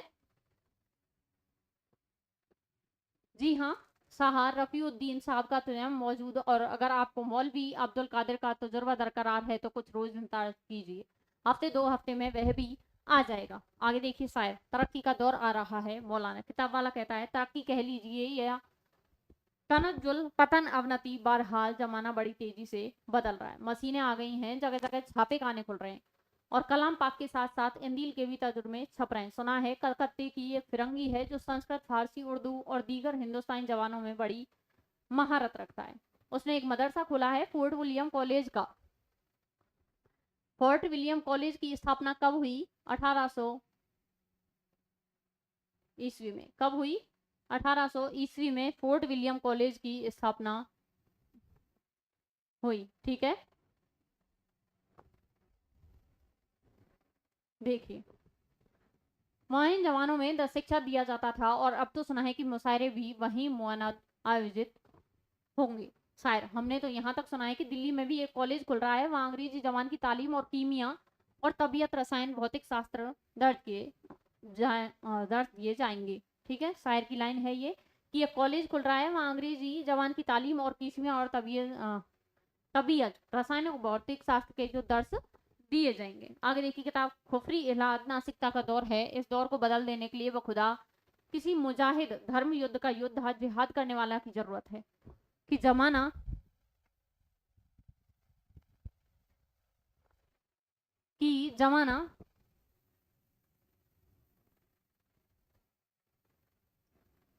दर्दमंद तो शायर बहुत हैं मगर मुजाहिद कोई नहीं हमजोली। जमाने की जरूरत दरअसल मुजाहिद की नहीं मौलाना बल्कि इंसान की। इंसान कहीं नजर नहीं आता। शायर खड़े होकर तो हम लोग क्या जानकर हैं, सब हंस देते हैं। शायर बैठ जाता है हमजोली। दसों तदरीस अध्यापन का नया सिलसिला शुरू हो रहा है। मेरा यकीन है कि इंसान भी यहीं से पैदा होंगे। वैसे भी सारे जमाने में लूटमार बची है, जिसे देखो अपनी बेरोजगारी का रोना रोता है। इस नए कॉलेज में कम से कम यह तो होगा कि कुछ लोगों के लिए रोजी का हीला निकल आएगा। किताब वाला तज़किरा नवीस से, मेरा तो ख्याल है मौलाना आपकी इन तसनीफात कृतियां सर्रो हदीम कुरान की व्याख्या पैगंबर की कही हुई बात तबसिरो तनकीद आलोचना और समीक्षा और तज़किरा नवीस में कुछ नहीं धरा है। अब तो आप भी कुछ नए रास्ते निकालने की फिक्र कीजिए। उठकर मौलाना के पास बैठ जाता है। मैंने उड़ते उड़ते किसी से सुना है कि दिल्ली में छापा खाना आ रहा है। कहाँ? दिल्ली में।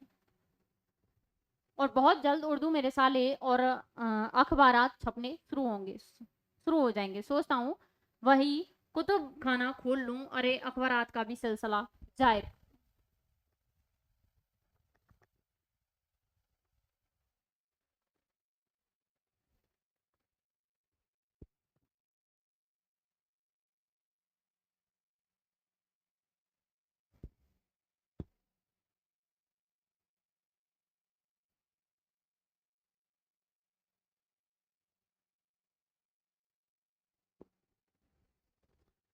मैं इसको पीडीएफ को यदि वास्तव में मैं इसको बड़ा कर लेती हूँ तो मुझे कुछ नहीं दिखाई दे रहा। कम से कम अब मैं आपको बोल के तो दिखा रही हूँ।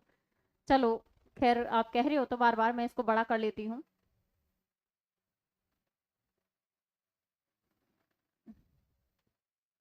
तज़किरा नवीस मियाँ बुरा बहुत बड़ा वक्त आया है वाकई।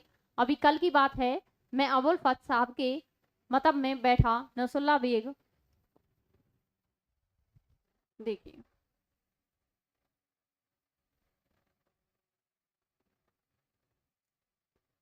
साहब से बातें कर रहा था। ये पीडीएफ कुछ इसकी पिक्चर है जो ठीक नहीं है।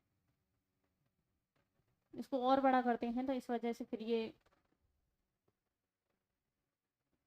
देखिए किस तरह आगरा और दिल्ली के हविस्कारों लालची लोगों ने लूट लिया।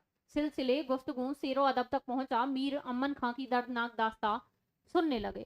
ठीक है, अब तो दिखाई दे रहा होगा। अब तो काफी बड़ा कर लिया है। ठीक है,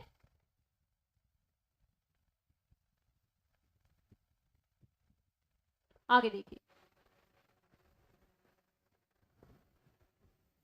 मीर अमन खां की दर्दनाक दास्ता सुनाने लगे कि किस तरह सूरजमल जाट ने उनका घर बार बर्बाद किया था और उनकी जायदाद पर काबिज हुआ। कहने लगे कि अब वह कलकत्ते के नए फिरंगी मदरसे में बैठे किस्सा चहार दरवेश लिख रहे हैं। ध्यान रखना कलकत्ते का और एक सूरजमल जाट है उनका इसमें उल्लेख हुआ है। ठीक है, कलकत्ते शहर का भी इसमें उल्लेख हुआ है।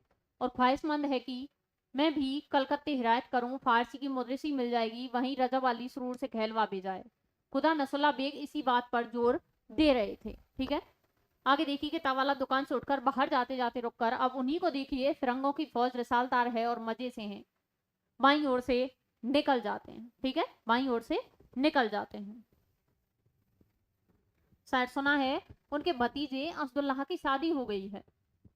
तज़किरा, जी हाँ भाई, अजीब जहीन लड़का है यह अब्दुल्ला भी। इस कम उम्री में फारसी में सिर कहता है और वल्लाह खुद मेरी समझ में नहीं आते हैं। ठीक है, आगे देखिए। हमजोली, उसकी उम्र तो यही कोई 13-14 की होगी। किसकी? अब्दुल्ला की उम्र कितनी बताई गई है? 13-14 वर्ष बताई गई है, ठीक है।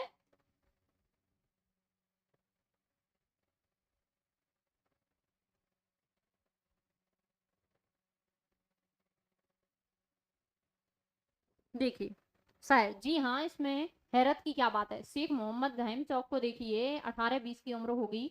अकबर सानी के दरबार में पहुंचे, शाह नसीर जैसे कोहना मस्त सिद्धस्त अभ्यस्त का तख्ता उलट दिया और उस्ताद सह सारी दिल्ली में इनकी तूती बोल रही है।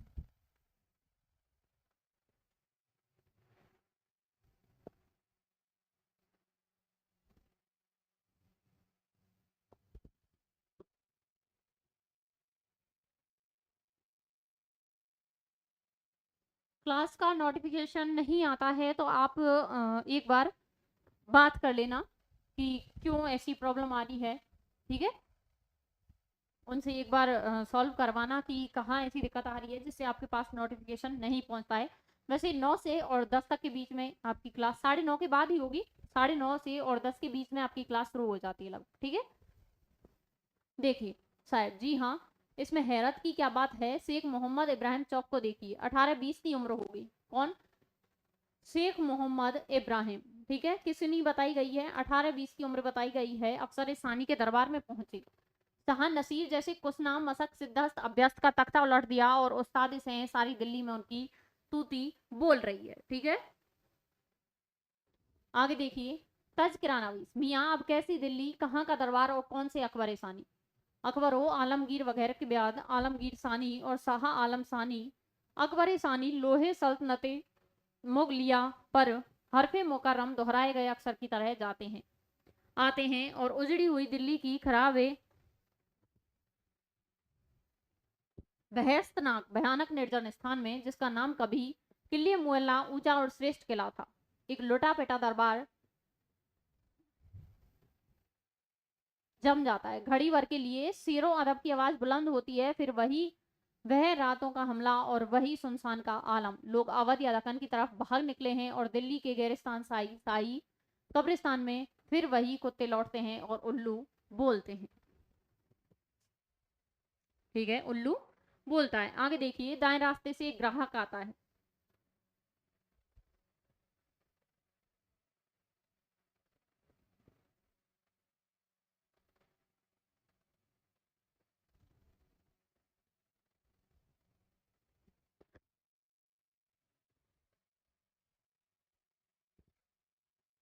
देखिए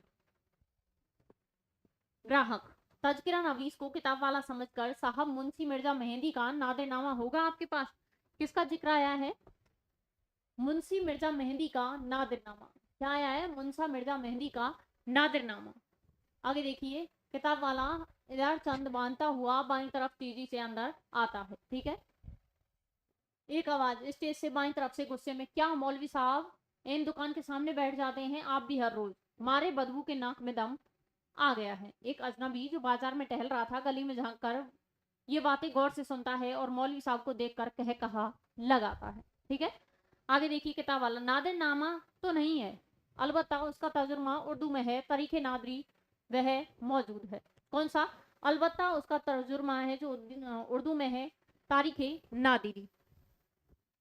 आगे देखिए ग्राहक, और किसका और किस्सा लैला मजनू।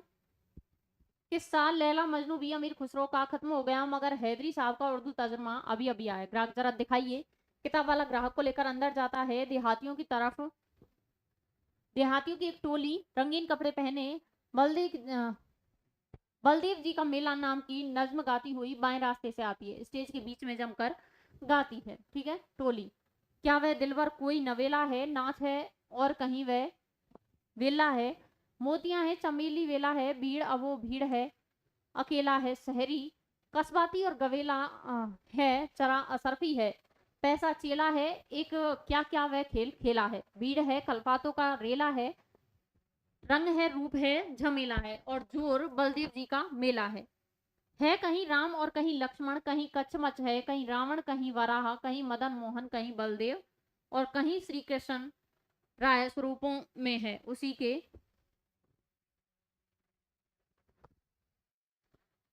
के जतन, कहीं नरसिंह है वह नारायण कहीं निकला है, शेर को बंठन कहीं कहता है, फिरे हैं यूं वन वन रंग रूप है झमेला है और बलदेव जी का मेला है। हर तरफ गुल बदन रंगीले हैं, नुक पलक नुकीली पलकों वाले,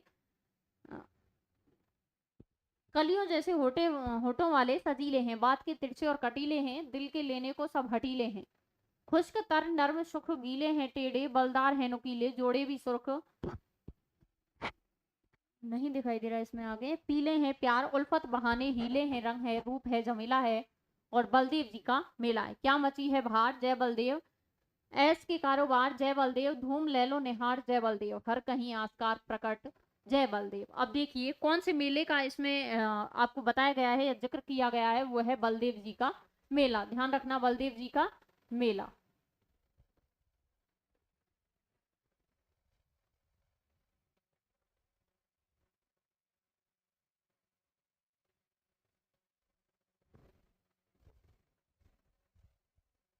देखिए क्या मची है बहार जय बलदेव, ऐस के कारोबार जय बलदेव, धूम ले लो निहार जय बलदेव, हर कहीं आस्कार प्रकट जय बलदेव, हर जवान पर हजार जय बलदेव, दम में द यादगार जम बलदेव, कहे नजीर के अब पुकार जय बलदेव, सब कहो एक बार जय बलदेव, रंग है रूप है जमेला है और जोर बलदेव जी का मेला है। ठीक है, ये कौन गा रहा है, ये जो टोली है वो गा रही है। टोली गाती हुई दाई तरफ से निकल जाती है, एक हसीना बेनजीर बाजार में आती है, माथे पर कस का टीका तिलक, हाथ में फूलों का गजरा, उसके पीछे पीछे एक सौदा लगा हुआ। ठीक है, सौदा ए दिल आराम जब सीताराम, बेनजीर मुस्कुराकर क्या चाहते हो, सौदा अर्ज हाल बेनजीर फरमाओ, सौदा श्री रामचंद्र ने लंका को फतेह किया और तुम्हारे सूरमा हुस्न ने मेरे दिल को गढ़, बूंद दर रोज दिल मन रावण, राम करकंद बुता राम किसु, मेरा दिल हमेशा रावण जैसा था, भूतों सुंदर योनियों से वश में करके राम की ओर मोड़ दिया। ठीक है, बेनजीर इस बात का गवाह।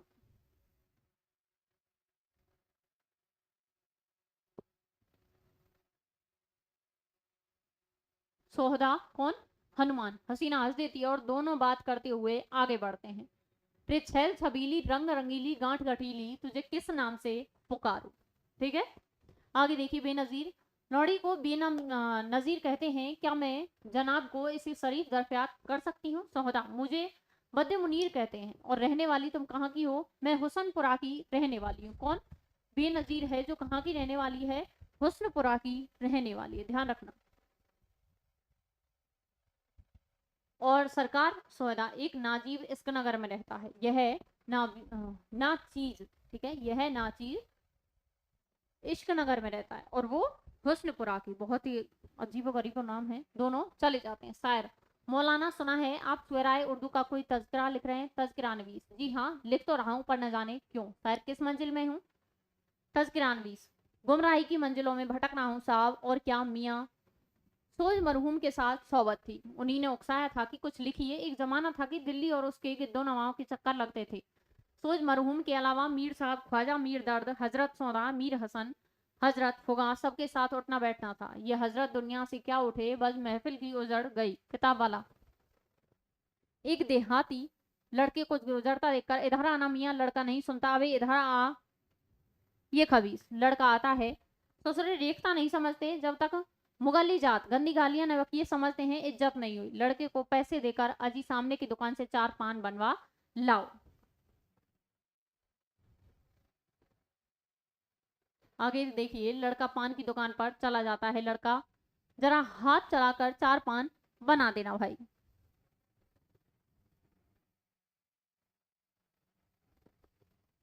पान वाला, अभी लीजिए साहब, बनारसियों के बड़े बड़े टुकड़े, इलायचियां कतर डाली हैं इलायचियां।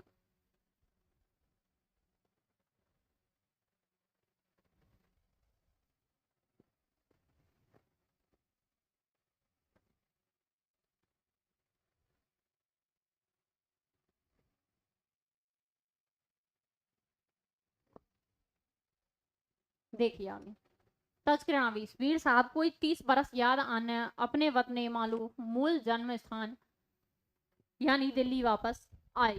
ठीक है, उलमा और फजूला से मिले, इज्जत तौकीर सम्मान प्रतिष्ठा मिली, पर ऐसा कोई मुखातिब नहीं मिला जिससे दिले बेताब को तसल्ली हो। कहने लगे कि सुभान अल्लाह, यही वह शहर है जिसमें हर कुबे के आरिफ कामिल फजिल शायर मुंशी और दानिम समन थे।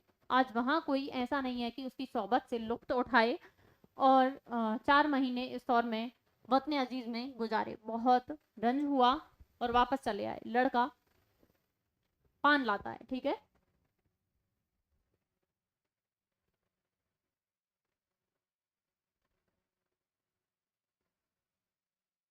वह बज में आया, इतना तो मीर ने देखा, फिर उसके बाद चिरागों में रोशनी न रही। गरज साहब अब कैसा तज़किरा, और यहाँ का तज़किरा नवीस। बहरहाल दास्तान पारीना, पुरानी कहानी का एक जर्री वर्क सुनहरा पृष्ठ, अब तक जेह के किसी गोसे में जगमगाता रहता है।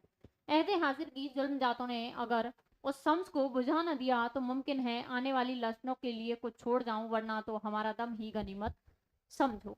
अब देखिए, पीछे के दरवाजे से एक आदमी तेजी से अंदर आता है और दाईं तरफ से निकल जाता है। ककड़ी वाला उसके पीछे आवाज लगाता हुआ दौड़ता है और उसके साथ बाहर निकल जाता है, ठीक है। उसके साथ कहाँ, बाहर निकल जाता है। और आज की क्लास है जो आपकी यहाँ तक ही होगी। जो बाकी बचा हुआ है, ठीक है, जो आपके बाकी का बचा हुआ है, लगभग मुझे लगता है कल की क्लास में जो आपका ये नाटक है आगरा बाजार, हबीब तनवीर जी का, ये नाटक आपका कल की क्लास में कंप्लीट हो जाएगा। एक बार आपको ये पता होना चाहिए, बिल्कुल मैं निबंधों में भी यही बात कहती आई हूँ आपसे।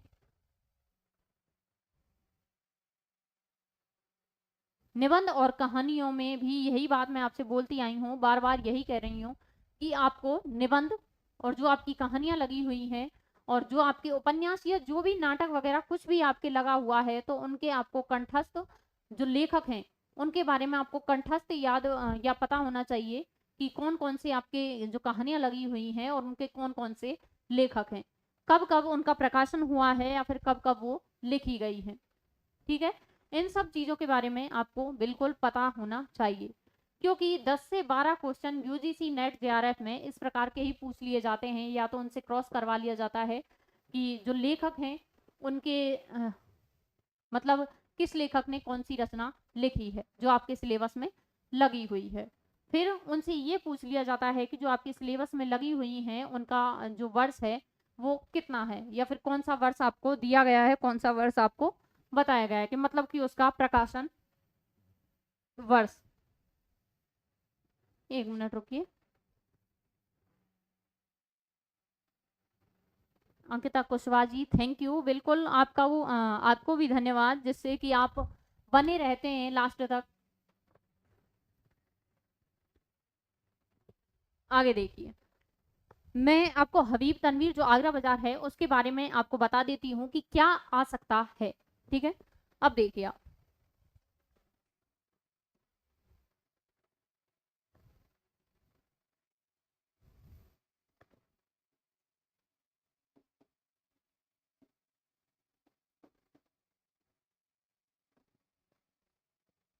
कौन सा नाटक लिखा है, आगरा बाजार। कौन सा, आगरा बाजार, ठीक है। इस आगरा बाजार नाटक में आप लोगों को क्या ध्यान रखना है कि व्यंग में है, ठीक है। क्या है, व्यंग प्रधान है, व्यंग प्रधान शैली है, ठीक है, ये ध्यान रखना है। इसी के साथ ही इसमें संगीतात्मकता है,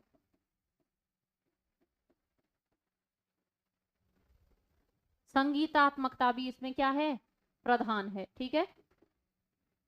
और आगे क्या ध्यान रखना है, आगरा बाजार में यह कब प्रकाशन हुआ था।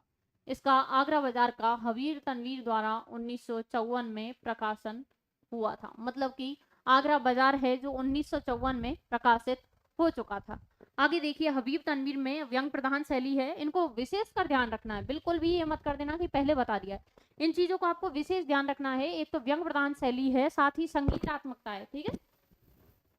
और देखिए,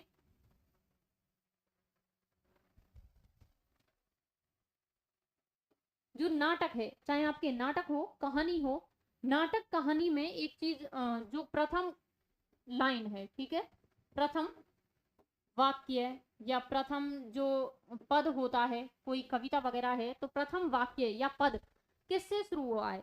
तो इसमें जो 2 अंक हैं उसमें पहले अंक में जो फकीर है उसके गाने से ये शुरू होता है। तो ये चीज आपको ध्यान रखनी है। पूछा जा सकता है कि आगरा बाजार उसमें बाकायदा आपको सन भी दे दिया जाएगा कि 1954 में हबीब तनवीर जी के द्वारा जो प्रकाशित हुआ है तो उसकी प्रथम लाइन क्या है, उसकी शुरुआती लाइन क्या है। ध्यान करके जो कहानी होती है, निबंध होती हैं, उनकी शुरुआती लाइन आपको हमेशा ध्यान रखनी है और शुरुआती के साथ साथ ही ये भी ध्यान रखना है कि उसकी जो अंतिम लाइन है वो कौन सी है। अभी जो असिस्टेंट प्रोफेसर में पूछा गया था एक क्या 3 क्वेश्चन ऐसे आए थे जिसमें मतलब कि ये पूछा गया था कि उसकी प्रथम लाइन, एक तो जिंदगी के बंद अंधेरे कमरों में लगाती है चक्कर, ये था। मुक्ति बोध जी की जो अंधेरे में कविता है, सबसे लंबी कविता है, उसकी ये शुरुआती लाइन थी। ठीक है, तो ये पूछा था कि अंधेरे में जो कविता है मुक्ति बोध जी की वो किस लाइन से शुरू होती है, तो ये था। एक पूछा गया था जो जायसी है, जायसी की जो है पद्मावत नागमती वियोग खंड, ठीक है, नागमती वियोग खंड है, उसकी पहली लाइन कौन सी है, तो वो भी आपको पता होनी चाहिए जो आपके सिलेबस में लगी हुई। मैं तो ये कहती हूँ जो पहले आप प्राथमिकता सिलेबस को दो, जो आपके सिलेबस में लगी हुई हैं उनकी आपको पहली लाइनें पता होनी चाहिए। तो जायसी का जो था नागमती वियोग खंड, उसमें पहली लाइन ये थी, नागमती पथचित उत एरा, ठीक है, पीयू जो गए पुनः कीन न फेरा, तो ये उनकी पहली लाइन थी। और जो मुक्ति बोध की थी वो भी पहली लाइन पूछी गई थी। तो ये पहली और अंतिम लाइनें आपको विशेष करके ध्यान रखनी है। और सबसे इंपॉर्टेंट जो बात होती है नाटक में, वो आपको नाटक में क्या याद रखना होता है कि या तो दृश्य दिए हुए होते हैं, ठीक है, दृश्य नहीं तो अंक दिए हुए होते हैं कि कितने दृश्य हैं कितने अंक हैं, ये दे करके पूछा जा सकता है। और उस अंक में भी यदि दृश्य अंदर होते हैं तो वो भी पूछ सकते हैं कि इस अंक में कितने दृश्य हैं, ठीक है। ये चीजें विशेष इंपॉर्टेंट होती हैं आपके लिए।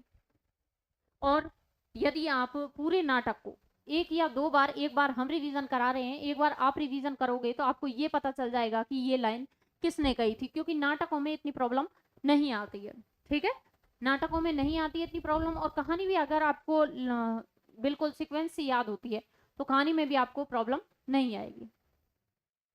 और इसी के साथ अपनी पढ़ाई को बेहतर बनाएं, अच्छी करें, बहुत अच्छी बनाएं, मैं तो ये कहती हूँ।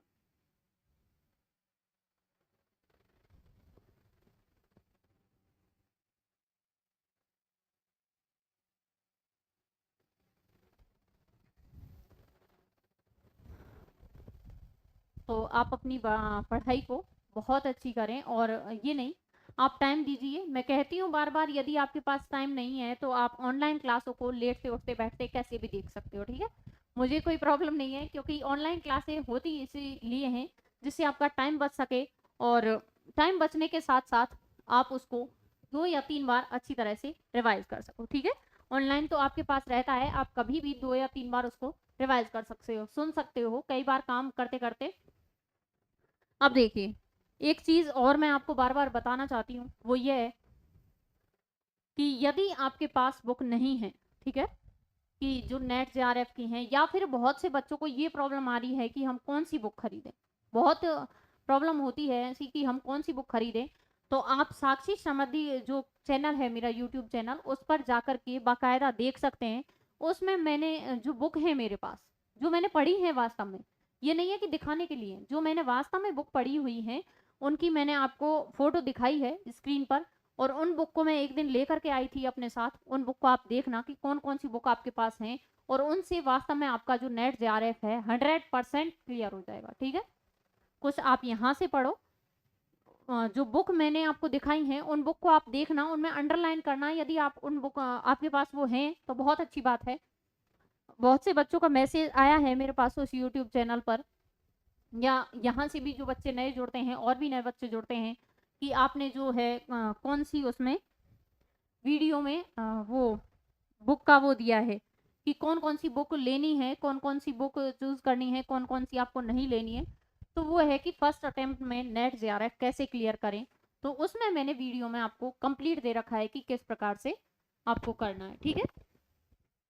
और अपनी पढ़ाई को बहुत अच्छे से करें। और मैं तो कहती हूँ पहला सुख निरोगी काया, अपने शरीर को स्वस्थ रखिए, पढ़ाई करिए, और भगवान का भी कहीं ना कहीं बिल्कुल योगदान होता है, भगवान का, माता पिता का बहुत योगदान होता है, इस वजह से आप उन पर भी फोकस करिए, ठीक है। तो आज के लिए इतना ही, और आप लास्ट तक बने रहिए, इसके लिए भी आप लोगों को धन्यवाद, थैंक यू।